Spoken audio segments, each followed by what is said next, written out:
Okay, so when you think about, a city break in Poland, your mind probably jumps straight to Krakow, Hmm. maybe Warsaw. Right, the famous ones. Yeah, exactly. Yeah. But today, we're going somewhere different. Mm. We're heading pretty much off that main tourist track, deep into Katowice. It's the capital, Upper Silesia, and honestly, it's a city that's completely strategically turned itself around. It really has. And, Katowice is a place that, well, sometimes other Poles kind of look down on it, a bit unfairly, I'd say. But for the curious traveler, it's a bit of a hidden treasure. Hmm. We're talking about a city of roughly 320,000 to maybe 350,000 people. And our goal here in this deep dive is really to get under the skin of its transformation. Yeah, how did it go from this, heavy industrial place, Yeah. coal mines, pollution? Exactly that, dominated by coal, Hmm. and how it consciously, deliberately shifted to become this, well, thriving modern city, a hub for culture, for tech, and surprisingly full of green spaces. And that's a key point for you, the listener, if you're looking for value. Katowice is brilliant. It's way more budget-friendly than, say, Berlin or Prague. Oh, definitely. And it's packed with this really interesting post-industrial architecture. Plus, here's something I found fascinating from the sources. It's genuinely one of the greenest major cities in Poland. It is, yeah. That contrast is striking. That's the core of it, isn't it? The industrial past versus this greener, more modern present. Hmm. And that's where we should probably start. Right. To really get modern Katowice, you have to look back. It grew incredibly fast. When it joined Poland, right? After World War I. Yeah, exactly, in 1922. And suddenly there was this massive building boom in the 20s and 30s. It was so intense, they actually nicknamed it Polish Chicago. Polish Chicago. Mm. Wow. And that's where the architecture comes in. Absolutely. If you love architecture, you've got to check out the modernism route. They were building these amazing modernist designs almost overnight because the city just exploded and needed everything: housing, civic buildings. So that speed shaped this style. In a way, yeah. It speaks volumes about the city's early ambition. It's a really key architectural draw. Okay, so that's the historical ambition. Mm. But the modern symbol, the shift away from coal, that's the culture zone, right? The Strefa culture. That's the one. And this is crucial. The entire massive complex. It sits directly on the grounds of the old Katowice coal mine. The actual mine. The actual mine, which finally shut down in 1999. So this isn't just like a facelift. It's a huge strategic investment by the country to basically redefine the whole region economically and culturally. And the most obvious part of that, the thing you see first, is the Spodek Arena. Ah, Spodek. It means saucer in Polish, doesn't it? And it looks exactly like this giant kind of retro-futuristic UFO just landed there. It really does. And what's really cool is that the shape wasn't just for show. It was functional. Functional? How? It was specifically designed, engineered, to withstand the underground tremors from the mining activity that was still happening nearby when it was built. No way. So the sci-fi look had a practical purpose. Absolutely. And now, of course, it represents the city's future focus. It hosts huge international gigs. Metallica, Elton John have played there, and massive events like the Intel Extreme Masters, the big esports finals. Okay, so it's looking forward, technology, big events. But with all this sleek new stuff in the culture zone, does the city kind of gloss over the tough history? What about the miners, the struggle? That's a fair question. But no, not at all. And that's why the Silesian Museum, the Museum Śląski, is so important to visit. It's also right there on the old mine site. Okay. But here's the thing. A lot of the main exhibition space is actually located underground. They designed it to use some of the former mine chambers. Wow, so you're literally going down into the history. You are. The structure itself forces you to confront that past. And the museum dives deep into the really complex identity of Upper Silesia, the long ties with Germany, the Polish identity, the really fierce Silesian uprisings. It's all there, literally beneath your feet. That's powerful. And the rest of the culture zone includes the NOSPR Concert Hall. Yeah, known for amazing acoustics, world class. And the International Congress Center, the ICC, which looks super modern, too. It does. And it hosts major global conventions, but it also has this huge green roof. Another symbol, right? Sustainability, moving past heavy industry. Right. And just nearby, close to Spodek, there's that big monument. The Silesian Insurgents Monument. Yeah, very prominent. It has these three huge stylized wings. Representing the three uprisings. Exactly. The ones between 1919 and 1921 against the German Weimar Republic. A really crucial piece of local history. Okay, so we've got these big, symbolic, state-driven structures. But what about where the ordinary people, the miners, actually lived. Good point. You need to connect the big picture to the human scale, and for that, you absolutely have to go to Nikisavik. Nikisavik, I've seen pictures. It looks incredible. All red brick. It is. Built between 1908 and 1918, roughly.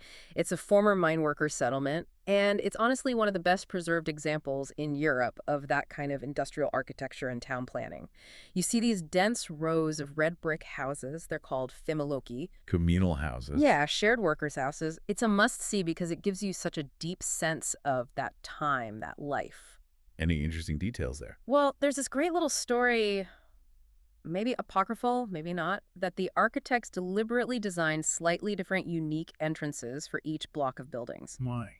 Think about it. You've just finished a grueling, probably 12-hour shift underground. You're exhausted, covered in coal dust. Ah, so you wouldn't stumble into the wrong house. Exactly. That unique entrance helped you find your own door. It's a small thing, but it really grounds the history in daily life. That's brilliant. It shows how function really drove the design. And while you're out in Nikisave, isn't there an old mine shaft turned into something else? Yes, the Wilson Shaft Gallery, an old mine building converted into a really dynamic modern art gallery. It's another great example of linking that industrial past to the present-day cultural scene. Okay, so Nikisavia gives you this historic red brick atmosphere. Yeah. Then you head back to the city center, and the vibe changes completely. Totally different feel, yeah. Yeah, Especially when evening comes. right.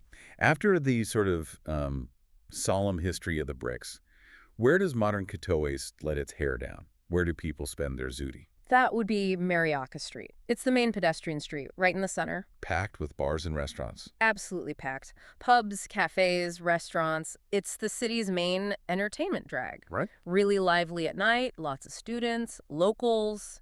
It's buzzing. That sounds good. And while you're wandering around the center, people should look out for something else too, right? These little statues. Yeah. The bee-box. They're great fun. What are they exactly? They're these small, kind of cute, quirky statues. They come from Silesian folklore originally. Bee-box were little bogeymen, used to scare kids into behaving. But now they've reinvented them as these friendly little figures, and they're dotted all around the city. Apparently there are nearly 100 of them now, since they started in 2021. It turns exploring into a kind of fun little scavenger hunt. A modern folklore twist.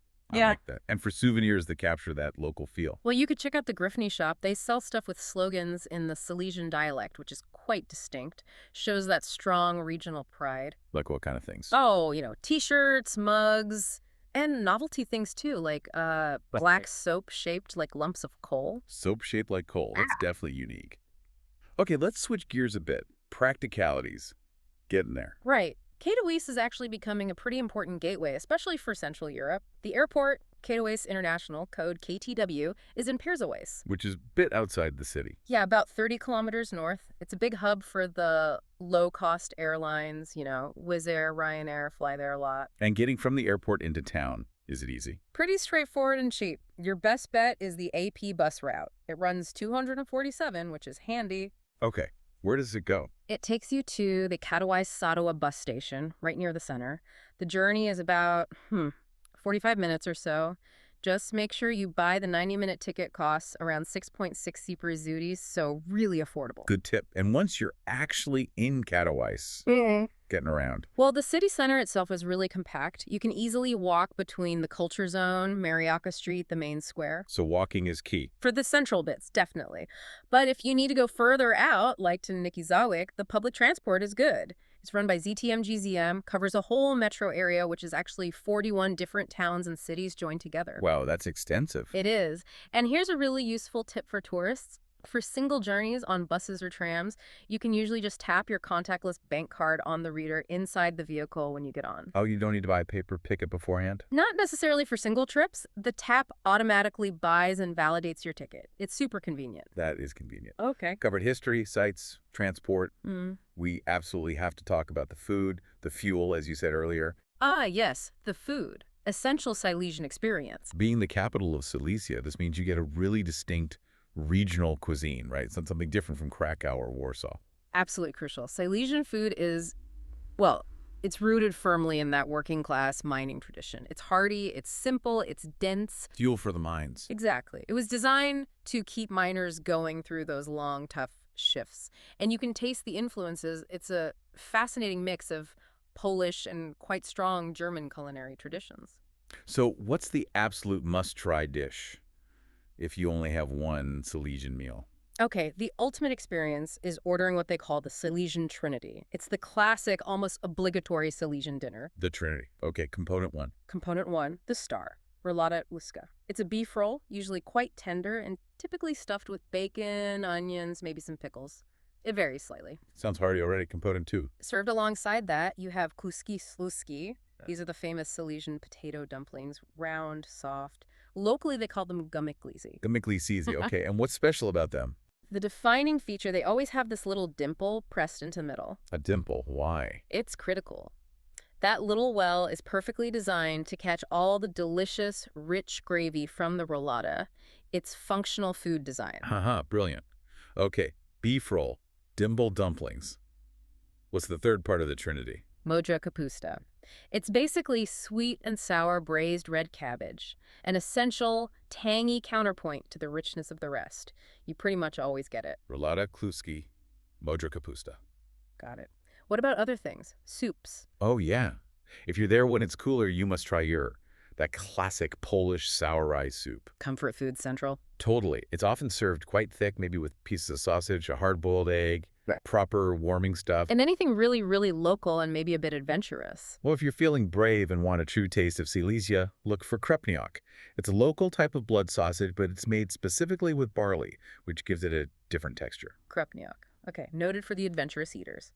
And where should people go to try this authentic food? For a great atmosphere, especially if you're visiting Nikisavik anyway, try Liska Prohibicha. It's right in that district, really fits the vibe. Nice. And in the center? Maybe check out Restauracja Tatiana. It's supposedly Katowice's oldest restaurant. Been going since 1900, apparently. Right in the middle of things. Perfect. So we've painted a picture of Katowice as this city of contrast, industrial past, cultural future. You could probably see the main city highlights in, what, 2 days? Yeah, 2 days is probably enough for the city itself to get a good feel for the culture zone, the center, maybe Nikisavik, but the real unique selling point, perhaps, is using Katowice as a base. As a launch pad for other things. Exactly. Its location makes it excellent for some really unique day trips. Like what?